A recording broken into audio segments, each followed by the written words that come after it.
Hey everybody, welcome back to another episode with Doing Life Our Way. So today the main topic is going to be about the Golden Triangle, which is Delhi, Jaipur, and Agra.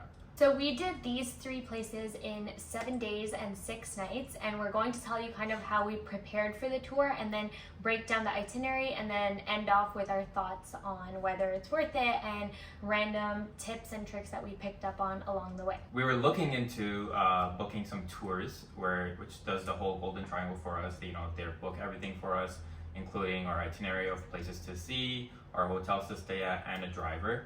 But eventually we kind of looked into it a little bit and we decided that it may be cheaper for us and it'll be more of like a custom itinerary to whatever we want to do and wherever we want to stay if we just book the driver. Yeah, so this we did after being in India for a while. So after you get some negotiating power and you kind of know your way around booking things. When we first came to India for Kerala, I'm glad that we booked through an agency like a tour company and they did the entire itinerary for us because it really helped us with planning for when we wanted to do it on our own. So if it's your first time and you're limited on time, it's okay to book through a tour company and just pay a little bit extra. But if you have more flexibility with your time, then feel free to save some money and do it yourself.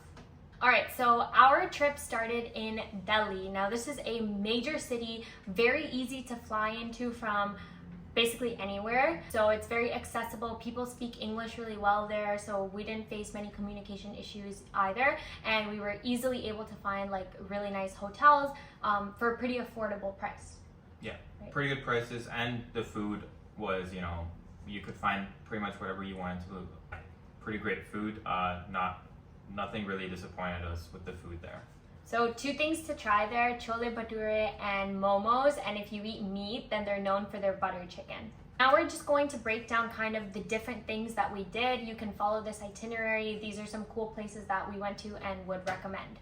So Delhi is full of historical monuments like Qutub Minar, Humayun's tomb. So Humayun's tomb is actually what inspired the design for the Taj Mahal, and we really enjoyed it there. We spent an hour and a half just exploring. We went there really early in the day, so it was empty. Aside from the historical tombs, they also have, since it's the capital of India, it has a lot of things to do with Parliament. There's all the Parliament buildings are there. There's the India Gate. There are also lots of parks that you can go to kind of walk around, and keep in mind seeing tombs around are very common. So we went to one really famous park called Lodi Garden, had a really nice walk there. And the next day we went to Chandni Chowk. So this is my personal favorite part about Delhi.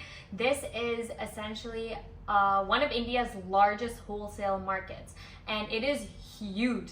It opens at 11 a.m. Yeah, it opens very late. All of the main shops with the garage doors that are stationed there, they're all closed and they open around 11. But before that, there's people that are taking advantage of that timing, and they're there to sell fruits and vegetables and some flowers and things like that until 11 o'clock. And at 11, and these are just in front of the storefronts. Yeah, so just on the street. Yeah, so and then those people, they have to pack up and go away by the time it's 11 a.m. So there's still things to do before 11 a.m. Things to see, things to buy, but the main stores open at 11 a.m. The things to know about Chandni Chowk area, it is absolutely chaotic. It is also very dirty, so please watch your step when you're walking around. Be careful because of the chaos means there's a lot of traffic, all kinds of vehicles there. We would just recommend taking one of the rickshaws of the person on the bicycle that's gonna have you sit on their back, because they are kind of like tour guides. They're pretty reasonably priced and they'll take you around for an hour and a half. We paid 300 rupees for somebody, and he kind of showed us some really cool areas of Chandni Chowk, so we thought it was worth it. Walking around isn't that much fun. We tried it after the rickshaw guy left, and it's just too crazy because that was when everything opened up. Yeah, right? And it's also because of the way it's organized. It's not you're walking around and kind of seeing all these cool different things. You're kind of seeing a lot of the same thing, and then you have to go to a different section to find something else. So it's more so about knowing the sections and the areas of where to go to find the things you need, it's not just like a let me walk around and shop kind of thing. So that's one of the cool points about Chandni Chowk, that despite being so crazy, it's weirdly organized. Like the rickshaw driver knew exactly what area we were in. So for example, we were in one area where it was only wedding cards. So there were just like stores after stores of just selling the exact same thing. And coming from North America, this was kind of a shock to us, because for us it's all about, oh, like we can't have two food places beside each other, it's like competitive. And here there's just rows of shops selling the exact same thing in one small area. And there are so many different spices and different teas, lots of unique flavors. And some of these stores have been here for generations. Like we're talking early 1900s. So that was also a lot of fun to kind of talk to people and get to know the history of their store. And once again, everyone speaks English really well in this area. Oh, there was one store in particular in the Chandni Chowk market that we went to where they kind of sell a variety of teas, and there was actually no recording and stuff allowed in the store, and I'm assuming that's mainly because they're partnered with President's Choice, and they would basically, you know, provide the tea and, you know, spices for President's Choice, which is huge in Canada. You know, it's the main provider for Loblaws, and like it's all over, you know, Walmart and all these other stores as well. Yeah, so it was cool to see that it's not just within India or just within Asia. It's like they provide things internationally, so you could see why this is one of the biggest wholesale markets. So now we're going to talk about some temples that we visited in Delhi. One to start off is the Lotus Temple. This was actually a really cool concept to see. It's a temple with not really any religious markings or anything on it. It's just, you know, rows of seats, and it's a place where people of all different religions and faiths can come together and, you know, sit together and meditate in peace. And the second temple we went to is the Akshardham Swaminarayan Temple. This absolutely blew our minds. So it sucks because you can't record anything. I mean, we also understand why, but at the same time, it's like you just want to share the beauty so badly. And this was actually his first time at a Swaminarayan temple. I kind of know like the architecture similarities that they have around the world, but this one was just absolutely mind-blowing. It's the biggest Hindu temple in the world, and yeah, it was just beautiful. So we definitely recommend visiting if you're in the area. When you are entering, you kind of have to go through a security check, and they take your phone and everything like that, and they store it away from you in a very well organized process. And one of the best parts about Akshardham was the food. Okay, they had a huge food court. It was so well organized. There was like one place you go where you order the food, you get a ticket, and then you go to another area of the cafeteria where it's like whatever number is on your ticket, you go to that aisle, and then there they serve you your specific thing. So for example, if I ordered pav bhaji and my ticket says number 8, I would go to aisle number 8, and in that line, they're only serving pav bhaji. So you get your order really quick. And then if he's getting cha, he would be like aisle 10, for example. So at the same time, we can go and get our food. And yeah, the food was delicious, by the way. Yeah, everybody was wearing gloves. Everything seemed super clean. We actually decided to have pani puri here, and the pani puri was pretty great. We had so much food here. Yeah, the pani puri was pretty great. And, you know, pani puri you usually like try to avoid, you know, from the street foods and stuff, because, you know, the water is not, our bodies are not accustomed to the water, but for some reason here we felt safe to do it, and we had no issues with it afterwards. And then for nightlife in Delhi, we chose not to really go out after dark for like personal reasons. That's just something that we've been trying to maintain while traveling. But if you do want to go out, there's an area called Hauz Khas, and we went there, but it wasn't after dark. But I think after dark there are a lot of like bars and stuff that are open. Maybe it's a good place to meet people. I'm not too sure about the travel life in Delhi. But yeah, it's a great like artsy area. Yeah, and there's lots of cafes. Lots of cafes, bars, you know, billiards tables, things like that. And when we were leaving, we were waiting to leave, we saw that's when like a lot of people were coming in. So after 3 days in Delhi, we headed to Agra. So there are two main things to do in Agra. Number one, of course, one of the 7 wonders of the world, the Taj Mahal, something we were so excited for. And then number 2 is the Agra Fort, which we underestimated and ended up loving. Don't kill us for saying this, but ended up loving more than the Taj Mahal. Yeah. Right? The Agra do Fort, you agree? I agree, yeah. The Agra Fort is just, it's so cool to see, because like, you can actually see the different ways that the royals would live, and like, you know, all the security systems, like all the different gates that they had that you have to pass through for you to eventually end up in the center area where, you know, the royals would be living. One of the coolest parts is it had a direct line of sight to the Taj Mahal. And like a little fun fact is the king that actually built the Taj Mahal for his wife, he was like imprisoned for the last couple of years of his life, and the room that he was imprisoned in had a direct view of the Taj Mahal. So it was really cool to see that before we actually went, like the following day we went to the Taj Mahal. So the two places have like a really strong link to each other, so we definitely recommend visiting the Agra Fort before or after you see the Taj Mahal. Along the Taj Mahal and, you know, the Agra Fort, and even going as far back into Delhi with the Humayun's tomb, there's a big river that goes through all of this. It's called the Yamuna River. It's a very important river. It's one of the holy rivers of like that Hindus believe in India, actually. Yeah, and it served a lot of purposes. You know, as if you really study history much, you'll notice that most of the civilizations are built in and around water, and especially rivers.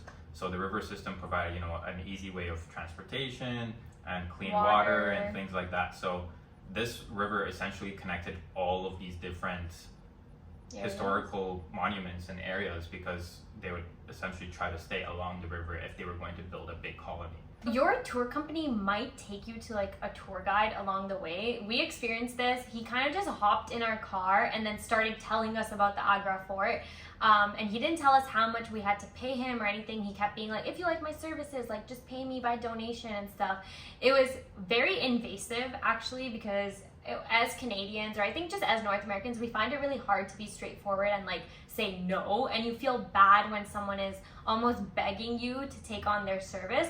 So we kind of just went with it. For the Agra Fort, it turned out to be nice, but regardless, we didn't choose to do that, right? So be aware of that. Tour guides are very valuable. You know, they do provide a lot of information that you're not going to get otherwise, and that if you were to search up yourself, you may have a hard time finding. How about the Taj Mahal? So one of the things to do is see sunrise and sunset around the Taj Mahal. The marble that's used for it, it's like a translucent, a little bit like semi-translucent, so you can, light actually passes through it. So there's actually 4 different colors that the Taj Mahal can be depending on the time of day and the type of sunlight that's being cast on it. Those are actually 4 different ways you can experience the Taj Mahal with like different lighting. And we've heard that all of them are very, you know, very cool to see. So, you know, we decided to try it for, you know, the sunrise one. And sunset. So we basically wanted to see the sunset one way or another. So I found this a sketchy tour. If you just Google it, actually a couple options come up, but then they're not always all available. So basically this is a tour that is not allowed legally, and it's taking a boat along the Yamuna River, which is right by the Taj Mahal, which isn't actually allowed, but people are just doing it, and then like the cops are kind of just turning their head. Okay, it is worth it, but it's actually really sketchy. Like the boat that you sit on, I swear it's gonna break apart like any day now. And then we went for sunrise the next day, which was an amazing experience as well.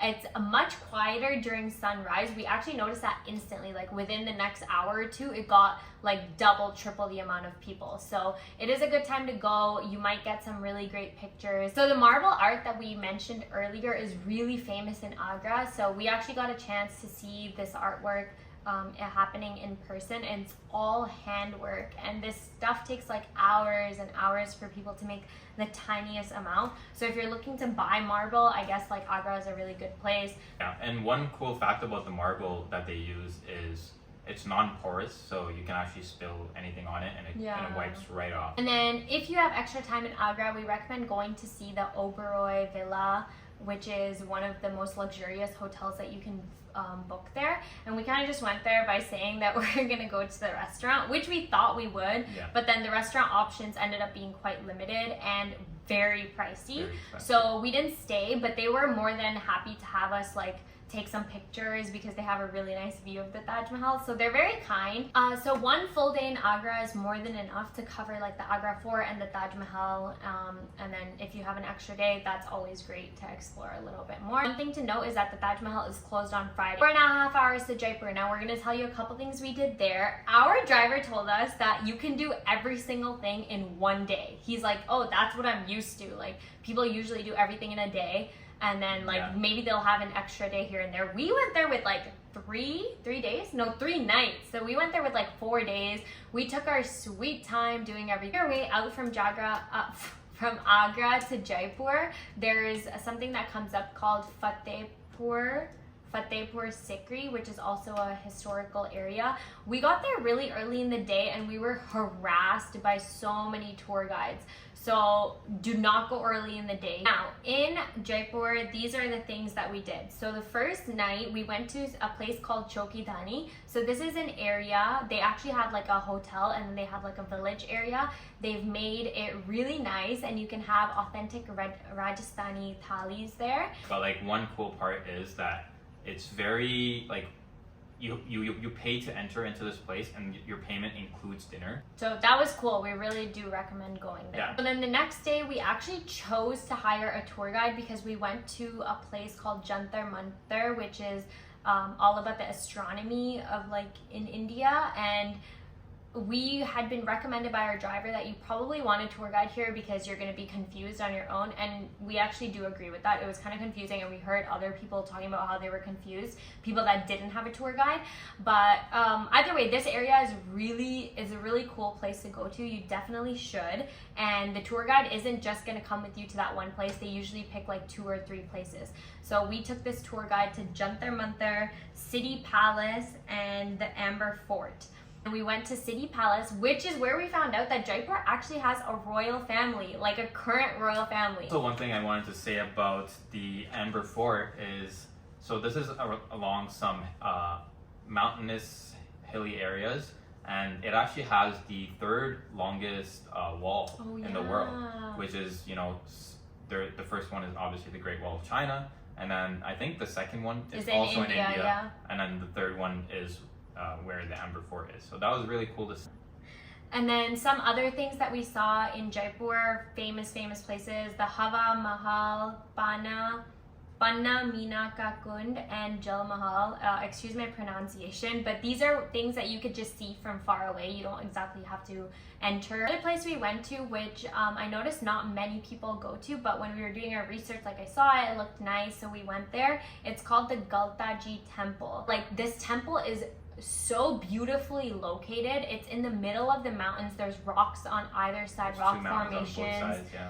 It's beautiful. So definitely go there, but beware that you might like see certain things that you're not used to. Now the last 2 things we did in Jaipur is the Sisodia Rani Ka Bagh, which is just essentially a really nice garden. Last thing is the Naharagh Fort, which has actually the world's biggest cannon there. So that was really cool for us to see. Yeah. So the cannon, it shoots a 50-ton cannonball, and when it shoots, it has a recoil of, I think it was 4 feet. Yeah, it was just so cool to see. It was huge, and I was like, just trying to imagine. So that's it for our itinerary. Now we're just going to tell you certain things that we noticed. So first thing we're going to talk about are tickets to get into these historical places and monuments. Yeah. So there's a lot of places you'll see there's a couple different prices for the tickets. There's also tickets for foreigners and then tickets for locals.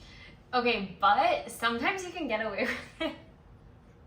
So we're not promoting any illegal actions, but if they don't ask you if you're a foreigner, why would you go up to them and be like, hi, I'm a foreigner? Like, we've gone up to the ticket counter and just been like 2 tickets, and then they'll just give us the ticket and ask us for the price. And I guess one tip, if you do want to get away with it, is you just have the money ready for the amount for the local, and you just say like 2 tickets and like have that ready. Next, we're going to talk about hotels and things we've noticed. So number 1, you probably know TikTok is banned in India, but don't worry, with hotel Wi-Fi it works. But there's a catch, only if you have a SIM card from a different country in your phone. A lot of places I've noticed in India, they have a key card where you have to insert it for you to turn on the power. Another thing is they have switches. So actually, pro tip: whenever you're plugging your phone into somewhere, there's usually going to be a button or a switch right beside that plug, and that's to turn on the plug. So don't just plug in your phone and leave it overnight. In the mornings and at night times, it gets very cold, and you do not have a heater.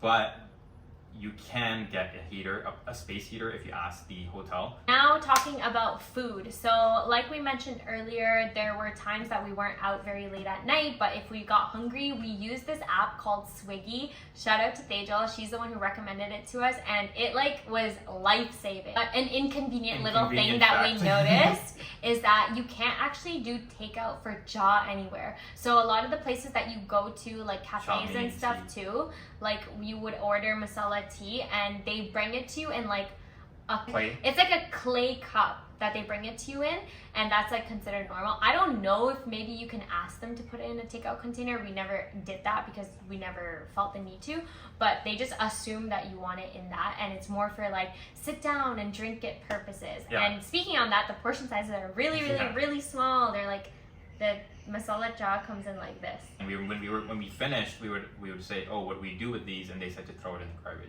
Yeah. So maybe it is takeout. And then another thing about food is that we noticed in Rajasthani like hotels, they have something called a high tea time. So that's usually like an hour or 2 hours in the afternoon where they serve like masala cha, coffee, and also snacks. And also another thing to point out about the food, this is something I didn't expect from Rajasthan, but maybe if I knew more about the culture I would have. But a lot of the places, a lot of the restaurants are vegetarian only. 2 random thoughts just to close off the video. So number 1, carry around toilet paper with you, because when you're traveling these long distances between the cities, you might run into bathrooms where they don't have toilet paper. We were fortunate enough that our driver knew certain restaurants that were more high end, so we never encountered any like dirty bathrooms. But just as somebody that might not know, that's just something to carry around with you for emergency purposes. And then the second cool fun thing that we noticed is that when you call people in India, it doesn't just go like ring ring, it actually has a song. So I think they get to pick the song, and yeah, I thought that was just so cool. Yeah, like while not when they're receiving call, like while you're calling them. Yeah. So thank you so much for watching our video. We hope you enjoyed it and got some insightful details that you can use. We highly recommend doing the Golden Triangle tour. Hope this helps you plan your trip a little bit. Thanks for watching.